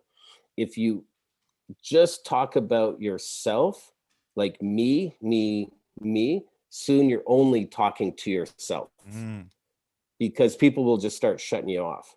And I've seen that, right? And so the thing is, it's just a conversation. And like I did this with a band that moved from Saskatchewan to Toronto. Like this is live, and nobody knew them. And so I'm like, you got to talk to people. What do you mean? Talk to people. And like I knew the Bovine was going to be the venue that they would play at. So I took them to the Bovine, introduced them to the owner, and this was May or April, and said to them, they're going to sell at your bar in October when they play here. And so we took that time, and they're like, how do I get to people, and how do I know? Well, one, you're playing the Bovine, so you go to the Bovine and you walk to someone and go, hey, how's it going? Cool. Well, the Bovine, we're here. Just so you know, I'm going to be here in October playing. Would you want to check out my band? And be really cool about it. Like, not, would you like to check out my band? Here's my stuff. Just be like, hey, we're here at the Bovine. You know where this is at because we're here. Could you be here on this date when my band is playing? And we said that to them in June, July, August, September. And later on, they would be like, hey, I already know. And later it turned into, hey, John, how are you? Yeah, cool, man. I'm so excited to see you guys. I'm going to bring a couple friends. And so now you're friends because you've seen each other over and over again. And they want to bring people. And now it's crazy. And so basically, yeah, they sold out the Bovine, their first show in Toronto, and the second and the third. And that's how you create momentum and a buzz, because people are like, who are these guys? They're not even from here and they're selling out. Bands from here can't even sell out, let alone 3 times. So then you can take that as leverage because people like that kind of momentum. And so then I went to the owner of the Bovine and said, I think their next show, there should be a beer sponsor. And the beer reps, which one would probably work? And can you introduce me to them? And so now we've got an introduction to get a beer sponsor. And so that's how you can start doing that, because again, sponsors are only going to care if you have people and a story. So we were able to do that and then use that leverage to get into other festivals. And then they got a booking agent within about 6-8 months, and they toured North America twice off of that. And what's the name of the band? They were called the Rabbit Hole. Okay. An industrial band. And then stuff happened on the road, and it's kind of self-destruct. Well, basically, they first started. Basically, their drummer took a gig and with a band that was touring the world, and then it was hard to find the drummer to, and then keyboardist, singer hooked up and stuff like that. So that's always the death of a band. There we go. But it's the thing is, it's concentrated on people. That's all I could say. Who pays your bills? People. And I would sort of like be in a meeting with an artist and they're kind of scoffing at it. I'm like, oh yeah, watch this. I'm just going to pick up my phone. Dave Grohl, surprise acoustic set at the Horseshoe happening in 30 minutes, free for the next 50 people to get there. Do you think anybody would show up? And they go, yeah, but that's Dave Grohl. And I'm like, well, it's your job to be Dave Grohl. It's your job to get to that level if that's what you want. If you want that, it's your job to do that. The work. It's the work, right? James, are you having fun? Are you having fun with it still? Yeah, like being an indie artist. Of course I am. That's why I do it. Well, and this is the thing is, you know what? With where we're at right now, you can build your own dialogue, your own story, and make it super fun. Yeah. One of the things that I did last year when we were starting Indie Weekly and stuff, I mailed stuff to some people. Like, I actually was like, hey, I've got these, extra cards and stuff. Like, does anybody want them? Yeah, cool. Send me your address and I'll mail it to you. And that kind of personal touch turns people into like super fans and stuff like that. I love it. Remember the mail? Yeah. Well, like do the stuff that people aren't doing. Yeah. We held mentorships, and what I would do is I would send a voice message by email to every single person that was attending our mentorships, and so instead of a typed out message, they actually heard my voice, hey, John, really cool. Thinking about our last session, and I thought this could apply to you. Here's a couple links. I'll send it to you. Think about it. Ask me any questions in our next session. Takes 2 minutes, fire it off, and just think, what does that person think when they receive that in an email and not expecting it? Yeah. Like, that's a good people, point, yeah. I got replies back like right away and going, wow, this is really cool. I'm going to check those links out right away. As an artist, you can reach out to every single fan like you've never been able to before. I'd like to add, for me, it was kind of like I've been doing it for 10, 12 years and always doing like the local thing in Toronto and bringing out friends and then building and it was weird this year to go to the digital thing and reach out to people and find, obviously I'm doing ska music. I type in ska radio, how many groups and pages and different things come up that I can reach out to and be like, hey, check this out. If you like it, and like you said, start the conversation. But be careful on the check it out part. Start a conversation first. Yes. That's it. Yeah. Like, I actually talked about this type of example to my staff, and literally after I gave this example, it happened on my street. I took photos and sent it to them. And it's like, have you ever been approached by somebody handing out samples and go, hey, free sample? And you're like, no, go away, right? And it's like, hey, we just opened this burger shop right here, and like we really feel we have the best burgers. I'd like you to try one. Would you just be interested? And that's a conversation, not, hey, take this. I don't want it. Yeah, no, I do that. Hilarious. I'm like, hey, check out my new stuff, and that's it. Yeah. Like that's I'm really bad for that. The old school, like, just like, you know, shoving it in people's face. Here, check it out. Yeah. Not trying to be friendly with it. Which I'm the opposite. If you meet me, like you got to get around 3 sentences of how you're doing before I get to what my question to you. Right? I'm very cordial. I guess you would say, but it's conversations. Like that's mint, man. That's the start, you know. Yep. And I've been very lucky because it's actually turned into like really snowballing, because sometimes people are like, hey, I'm not interested, but my friend will be. Can I introduce you to him? And like now I'm talking to somebody I didn't even plan on talking to. And that's led to like, I'm talking to some AI companies in New York. We talked to a CEO for a tech company in Japan. Also, one of the top music publishers came to Screen by Screen because of hearing it from somebody I talked to. Nice. And they recommended that. Nice. You know, like that's the other thing is when you talk to people, they know people. And if they pass it on, now what ends up happening is exponential, unplanned growth, right? If I talk to 600 people and half of them talk to one person, all of a sudden that circle is extended beyond my circle, and I didn't even know that. And so it's really cool what you can happen, but consistency. And so just on my own socials, I tried this a long time ago. I can't remember how many years, but if you go to my Facebook, I've got 5,000 fans or friends, whatever. I hit the limit, and it was basically on, I wonder what the limit is. And I just talk to people, and I, hey, blah, blah, blah, add a, and then I hit the limit. On LinkedIn, year before COVID, I went through an exercise. I was at about 5,000, 6,000 in May. And I said, I want to be 10,000 by October. And I literally connected to 20 people a day, every single day. And literally October 1st, it actually happened 10,000 on that day. And I'm close to 13,000 now. And I haven't even been trying, but it's now what I've seen as well is when you kind of hit a certain number, all of a sudden it takes off. And then they're coming to you and you're not even trying. So people add value. That's all I could say. And having a digital background, I always say, if nobody signed up to Facebook, it would be a blue bar and a logo. Right. If nobody signed to Twitter, it'd be a blue bar and a logo. If nobody signed up to LinkedIn, it'd be a blue bar and a logo.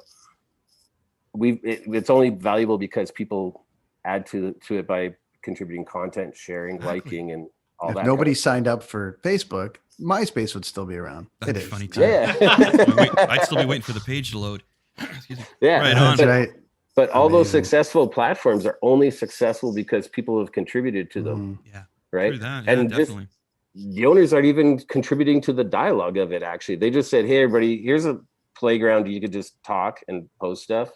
And people did, and the owners and creators just sat back and watched it take off, and it's crazy. And I think they're making money. So I kind of look at that. Well, I tell you, man, after listening to your advice and stuff tonight, Daryl, I can't wait to I have 2 offices upstairs that I run my comic company out of.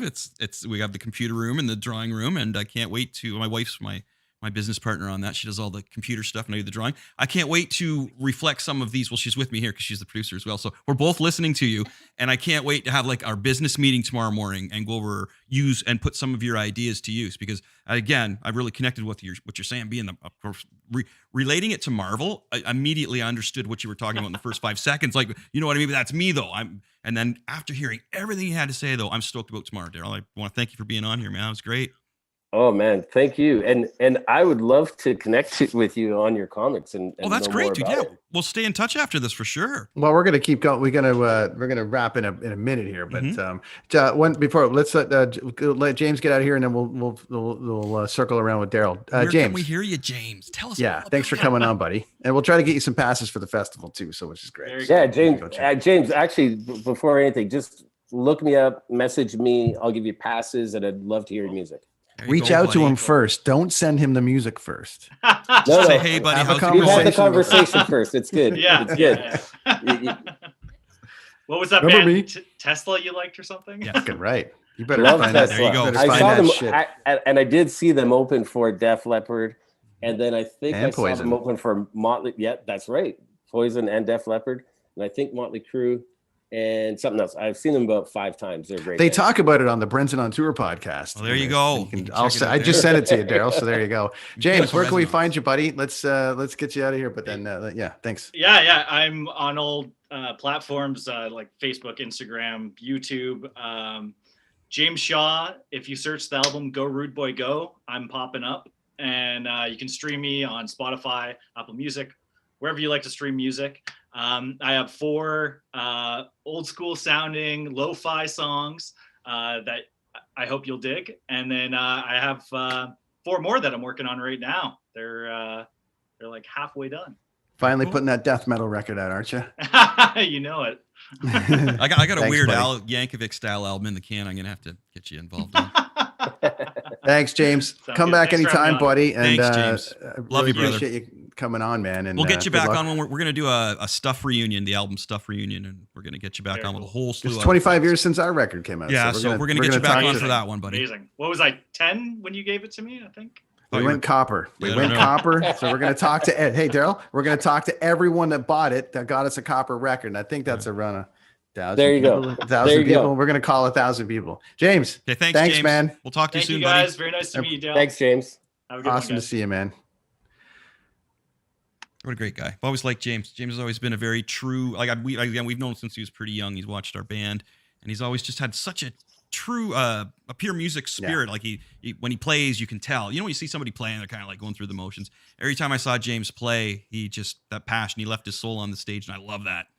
That's why we asked him to fill in on, be a guitar player in anytime we did a reunion, because he was always like, yes. And his band was doing really well at that time. So it was like, it was a step It would be down like for me him. joining Tesla. It would be then like, Brent, you want to play drums for Troy when he can't wake up? Yeah, I'm there. Daryl, Indie 101, give us the goods, buddy. Everything. Yeah, Indie 101, April 20th to 24th online. You can go to indieweek.com, indie101.com.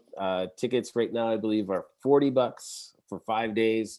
But the beauty is that you get to actually go back and watch all the recordings for up to 6 months after the event. So that has also been pretty cool. We've actually sold tickets after an event for once. That was crazy because people just wanted the recordings. I've been hearing about that though. For bands have been like, crazy. we sold 1,000 tickets after. It's like seeing the show that you missed, but you get a chance to actually see it. People are like, did you go to Maple Leaf Gardens and check out Bon Jovi with Aldo Nova? No, we didn't. Yeah, it's crazy. And then the other thing too that's really important is networking, as we've been talking. And basically you can connect with any speaker, participant through the platform. We've got discussion groups, we've got B2B sessions. Engaging and interacting is the key while we're online right now. And then we really try to encourage that as much as we can. But the focus of Indie 101 is taking a song from creation to the end, which means songwriting, publishing, rights, royalties, distribution, marketing, social media, and monetizing, of course. So that's it in a nutshell. Hopefully cool. That works. We'll have you back anytime to talk comics as well. Oh, dude, if you just want to come on to talk comics anytime, man, you can always. That's right. So you can always pimp your stuff at the end, right? But we regularly go off. Like sometimes it's the whole show of us talking about the WandaVision show was a real big one because there was so much confusion and I kind of knew what was going on, kind of, you know what I mean? Like you can never fully know because they always throw you a couple hooks, but you know, I knew about Agatha and I knew a lot of other things, which was cool. So we always talk about that, dude. I have to get it out of my system, right? We had this guy. I love this stuff. Ken Lashley on last week. He designed this cover. The artist of that was on last week. We had him on last week. How lucky are you guys? How lucky are you guys to talk to all these great people, man? I'm jealous. It's fun, buddy. It's fun. It's fun. Like come back anytime, man. Comics. But it's a work, Daryl. It's a work, buddy. It's a work. Like is like to get it to break through. You know what I mean? To break through. Like to your point about networking, Chris and I are like the podcast itself is in a network, like a nerd network. There's like 30 pods that all share a Twitter feed. Sometimes you got to turn it off because it's like if something happens, it's like CNN. It's like phone's constantly going off. Man. It's just constantly going. So we have to turn it off. Did you hear this? Here's some more info on this. Right. It's like whoa. But they're also like, if I send them a note saying, "Hey guys, how about a retweet?"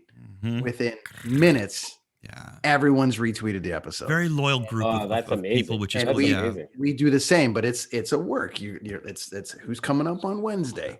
Then there's a clip of this and that. So it goes and goes. So this is a bit of a good thing for Chris and I because we're really busy with stuff that we're doing, but gets us a chance to just like guys like you on. I like music, talking comics, about this stuff because nobody talks to me about comics. So like I if you've seen any other podcast that Daryl mentioned, I've never had any friends that like comics growing up, right? So I think that's why I scored with when I teach kids. Because for the first 10 minutes, it's like, hey, man, did you see Falcon? Oh, man. And we're going over and we love it, right? And our Star Wars, we talk about that for 5-10 minutes. And then we rock out. And then I teach them the library of AC/DC, basically, right? You know what I mean? I always joke, I say, Back in Black sent my daughter through college because I taught it so many times. But I love it. Keeping rock and roll alive, right? If I can plug a friend of mine. Yes, you can. So in Brazil, we had brought a band from Brazil for Indie Week called Etno. And one of the videos that really caught my attention is it's all illustrated and it looks amazing. And it was the drummer that did it. And his Instagram feed is crazy. He is so talented. His name's Thiago Palma. And I just, anytime I can, like people looking for artwork, I've connected and they've hired him right away. Nice. But he's in Brazil, so nobody really knows about him. But man, his artwork is off the hook. Like he should be drawing for Marvel or DC. Well, he's going to be fairly known now because Brent's going to get his deals there, and we're going to tweet that out, and we're going to make sure that people. You send it to me, Adriel. You send it to me. Yeah. I sent you a Tesla. I sent you a Tesla episode. You send me your guy. Amazing. Straight up. And then all of us are going to promote this because they're going to all be talking about it on the water cooler. Yeah, absolutely. You're like, that was a great episode, man. Great pod last night with these guys talking comics. Oh man, anytime to talk comics, I'm in. Although I only really know the Marvel universe right now because I'm so busy with the music stuff. I'm tasking you with learning DC then because we don't really talk about DC too much though, dude. That's not my fault. No, I know it's usually Star Wars or Marvel, right? Like it's usually we haven't even hit the Snyder cut because the DC guy hasn't seen it yet. Like I don't have the crave. I think that's a sign of not talking to DC. Like, well, I'm sorry, I'm just like not down with DC at all. They keep. I don't know. That's been Daryl Hurst from Indie Week, ladies and gentlemen. But that's funny. Right. We mentioned about that though too, right? Like we've talked with we had Jeff on, the bass player from Moist, Jeff Pierce. Oh yeah, he's a neighbor. Guy. He's a neighbor of mine, right? So we had him on. He's like, yeah, man. Was it? Sorry. Wait, was it? Now I'm just dropping names. Was it Brent Fitz that said it was like Iron Maiden versus Judas Priest? You couldn't like them both. It was Maiden. It was Brent had dropped the idea that you had to pick a side, Maiden or Priest. Right. But then I think we talked about it with Jeff. Oh, that's a tough one. Maybe we did. Yeah. So yeah. As I'm dropping, but see, this is the thing. Daryl's, we have all these musicians on, and all we talk about is like, show us your toys. We'll bring out like old Evel Knievel figures, and we have a really good time doing that because we love to show off what we enjoy, like from our childhood that kept us going, man. That's like, So and we're Fitz always is one of the nicest guys you can meet. Man. Oh, you know Brent? Yeah, Brent's amazing. I got him on the show tomorrow. He's on my on the Brent on Tour podcast. Dude, Gerald, he came to my school and performed Good Times, Bad Times with my students at a school show for 50 amazing parents that crammed into this little hall. And I have it on video. It's us playing. Yeah, he's drums. These little kids are jamming with him. We're playing Good Times, Bad Times. Led Zeppelin, man. Great. He's a great dude. Really nice guy. So another connection we all have, Brent, is the Fitz connection. It always seems that we know somebody who knows 6 degrees of Fitz. It is, buddy. It is. Yeah. And the funny thing is that you can have like anything there. Like, so we're talking indie. I love what you're doing. I think it's fantastic for indie bands. I wish it was around in this interaction when we were trying to come through, because it would have been, we were trying to break. It was like, you can't, it was that old kind of like get them all in. Yeah. It was the press kits, it's like, oh, you didn't bring, the manager's not coming. Your publicist Cam was always killer. Cam Carpenter, who set this up, great guy. Cam's amazing, man. I gave me love $20 for a cab one time, which I think I have to pay him back still. Ken, you're watching. Chris has got my money. So Cam's got everybody's back, man. He was amazing, but he was one of those guys that would do it. But I wish you were around in that capacity, at least when we were doing it. And I think it's great that you're around doing this now for everybody, which is awesome. So thanks, guys. I really appreciate it. Yeah. Being able to come on and talk to everybody. When we had Fitz on, we can talk anything. We're talking coffee tomorrow. We've had him on talking comics. So we want to bring you back to talk indie and all the rest of it, but we want to bring you back to talk movies and comics and all that stuff. Definitely, buddy. So. Definitely. Totally down. And throw in a PlayStation game or two. And we're in. Okay. I love Dying Light. You guys just want to host this show together now, because I'm an Xbox guy. We're gonna have to. So we're gonna have. Yeah, I know. We keep edging. We got the Marvel. We got the PlayStation. He's over there with the DC and the Xbox. I don't know. We're gonna. Daryl, do you drink? Do you drink alcohol, Daryl? Once in a while, but okay. Well, you're still on his side then. Yeah, I say he doesn't drink. He drinks coffee. I drink light beer. Yeah, I kind of gave up a lot of that because I hit it pretty hard in my youth. And well, then you're going to get along with all of us then for that, because we did the exact same thing. We're still trying to recover from it, buddy. Daryl, so nice to meet you, buddy. I'm so glad you came on the show and I got a chance to hang out with you, buddy. Yeah, this was fun, guys. I love this. This is one of my favorite talks because we get to talk about a whole bunch of stuff. Yeah, and that's the best. Well, come back anytime, man. Chris will send you the comic book. I'm going to stay in touch with you, buddy. We'll hit you up on the social media. Let's do stuff, man. Let's do stuff. Yeah, and I'll send you a copy of my new comic that'll be in another month, and all the stuff, man. Yeah. In the mail. He'll send it in the mail. I might be able to get you a signed copy. Amazing. Yes. That'd be great. By me, I'm going to sign it. Say, watch DC. It's like Stan Lee signing a Batman comic, right? Thanks, Daryl. Awesome. All right, Daryl. Have a great night, pal. You too. Thanks, guys. I really appreciate it. Awesome. Anytime. Come back. Bye now. Right on. That's good. Really good. And we stopped. And kept it rolling all night long. Wow. I thought we kind of want to keep this to around an hour and a half.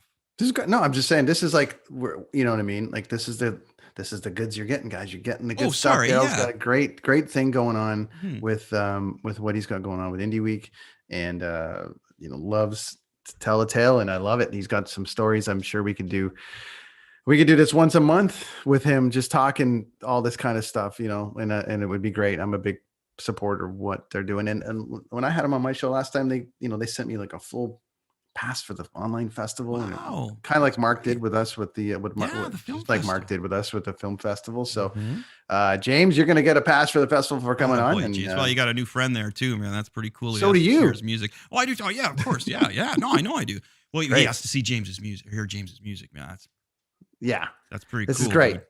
That was the thing when I was doing music, that's what you wanted for, was like, talking to somebody like that. And then at the end of the conversation, you're waiting. Yeah, dude. Well, do you have something I can listen to? You're like, oh yeah, right here. You know what I mean? You're just waiting for that because you don't want to be pushy, right? But then when somebody asks, hey man, so send me your music, it's like, oh dude. And it's funny how it's all working around, because it's because his publicist Cam Carpenter, hi Cam, who set this up, great guy, always a huge supporter of indie stuff. And when Caliber was coming through, was like, who needs to hear this? This guy. And he put Jody Vernio on it with us. And Jody was amazing, dude. Yeah, he put it on Jody's radar, and then it ended up with like Ted and Dave Porter over at Universal. Like that, those guys all just really supported it. They're legit dudes that were great. So we got some of the best shows that I've ever played on, during that time when they were pimping us around. That was fun. And here we are. That was fun. Dude, we're here like what 17 years later, 18 years later from that time, and we're still talking about it. Yeah. And Cam's still doing it, and he's still connecting all the dots. Great. Fitz is still connected by everyone's dots, and here we are. So we're surrounded by why don't you reconnect the dot on Skeletron? Because we'll do a major. So we've got our Patreon funding to produce our first comic book. Thank you to the people who helped us out. You know who you are. Brent's one of them. And there's some other folks out there that put the cap on it there, and we appreciate that. Thank you so much. Again, I'm copying all there. So yeah, so we are going to have to totally pressed out the stores they're going to be in, but so I'll do a real definite announcement of where you can buy it next week. But it will be in locals. I'm thinking like Oshawa, definitely Kingston. And then I'll get it out here for sure. We're going to do some Vancouver. So what's your area though? What area is that? Well, we're going to do Vancouver. I'm going to take it to Golden Age because those guys are big supporters of indies, and I still have this. I'm going to take it to Golden Age. I'm also going to take it down to Toy Traders, which is Kevin Smith's one of Kevin Smith's favorite shops in Langley, which you've been to. That's got the whole thing. So I'm going to take it to there. They got a whole indie section. So it'll be. So there'll be 100 copies printed. We're going to get 100 copies. So that means when this does hit. That comic's going to be worth a lot of money. It's going to be like having the first Walking Dead if and when this story goes to something bigger than what I'm doing. And I'm going to keep people in on my my journey, which I have, as Daryl was mentioning. We'll start early. Man, I started so early, I got video of me online designing some pages that were like from the very first issue, just designing characters. So people have been with me watching from the beginning, and this is going to be a great journey. So not only did I successfully get the digital copy done and get it online, I got 2 digital copies online, and now we have successfully got the funding for issue number 1. So it is happening. I am doing it, and pat myself on the back for a minute there, man. Yeah. A lot of hard work. Harkening back to Mike, our co-host at the beginning, Barry Horowitz. Buddy. Yep, the Barry Horowitz, Mike. There we go, buddy. I think I deserve that, so I did it. Yeah. So anyway, and my wife was a huge, I couldn't have done it without my wife, obviously. Yep, so. Absolutely. Lonnie Machete in the house. Way to go, Lonnie Machete. Rocking. Good job. So that was a great episode. And I even headed usually I'm the one that keeps talking like I am now, but I headed the wind up on that. Did you catch that? Very nicely done. Ho, I'm learning, Brent. I'm learning. Very nicely done. All right. We got to thank some people. Time to thank some people. Our microphones, of course, right? Lonnie's got the new promo. Oh, do we have more promo? Oh, okay. Here it is right now then. Yeti microphones. Yes, Blue Yeti. The Blue Yeti. Lonnie, we got the Blue Yeti X, and we've got the Mix-Fi headphones. You know, Chris, a little story about the the Mix-Fi headphones. Did you know that they're Grammy Award-winning headphones? No, I did not know that. That's pretty stylish. Well, they are Grammy Award-winning headphones, and the Blue Yeti X powers the Kids on the Escalator podcast. It powers the Kids on the Escalator Twitch and all the things we're doing over there. It powers the Brinson on Tour podcast and powers the Dean Blundell Network. So I just need a walkthrough on how to put this on my head correctly because I cannot. Well, you got it. You got to go and I don't know what's going on now. It's got to. I think it's my head, not the headphones. But I've had my wife try and adjust it, and it just. You can design the shit out of a comic, people, but trying to get headphones on them is a thing. I don't know what I'm doing wrong. Maybe it's my haircut. Thanks to our friends at DeanBlundell.com for having us over there. Thanks, they had an incredible podcast today that you have to go check out. Listen, without getting into it, but just getting into it a little bit. They had a hardcore righty on. A hardcore what? Pardon? Righty. You know, right, left, right, left. Hardcore righty. Oh, political, like going into the thing, anti-masker, anti-vax-ish kind of attitude. Canadian or American? Kind of parting this thing. And Dean brought him on today. He's the only, they got to give Randy Hillier is his name. They had to give him credit for actually stepping up to the plate because they came at him with this is a religious thing. This is this is that. And he answered every single question. Whether people want to hear it or not, you fucking have to listen to it. It's the first person I've heard from that side actually be willing to sit down and listen to 5 people, him, Lachlan, they all came at him and he took it. He took it. Is he American or Canadian? No, he's Canadian. He's Canadian. Okay, well, good for him. He used to be in a party and then now he's kind of an independent. But anyways, I want to shout out to them. How about, I just couldn't believe that they were able to pull that off and get him on that show. And that's just, do yourself a favor, friends, go listen to it. It's like 2.5 hours. That's a drive, but you got to listen to it.